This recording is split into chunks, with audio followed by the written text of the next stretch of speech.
સહમતિનો મળી જશે।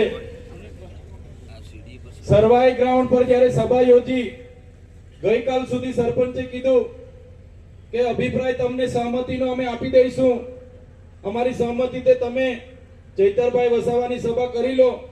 પણ ભાજપના નેતાઓ એને ડરાવ્યા, એને ધમકાવ્યા, એમને કીધું કે તમને ગ્રાન્ટ નહીં આપવા દઈશું, અમારી સરકાર છે, તમારા પર તપાસ કમિટી બની જશે, તમે અહીંયા સભા કરવા દેશો તો તમારા પર ઇન્ક્વાયરી થશે। અને સરપંચ ડરી ગયા। આગેવાનોને કીધું સરવાઈના ગ્રાઉન્ડ પર નહીં કરતા, મારી અસહમતિ છે, કાયદો અને વ્યવસ્થા બગડશે ત્યારે મારી જવાબદારી નહીં બનશે।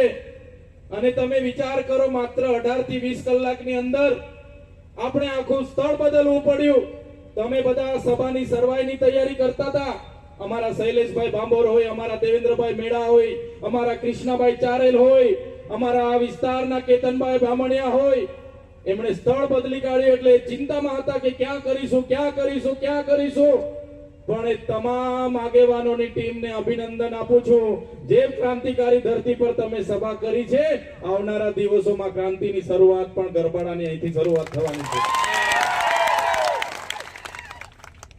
મારા પર ફોન હતો, મેં પણ ચિંતામાં હતો, નરેશભાઈ, રાકેશભાઈ બધા ચિંતા કરતા, સાહેબ કાર્યક્રમનું શું કરીએ? મેં કીધું ચૈતર વસાવા જાહેરાત કરે છે, એ ચાહે ગુજરાત સરકાર હોય, એ ચાહે કલેક્ટર હોય, એ ચાહે ડીડીઓ હોય, એ ચાહે એસપી હોય, કોઈ પણ ના પાડે, પણ ત્યાં ચૈતર વસાવા જઈને સભા કરે છે, પાછળ કોણી કરતા નથી।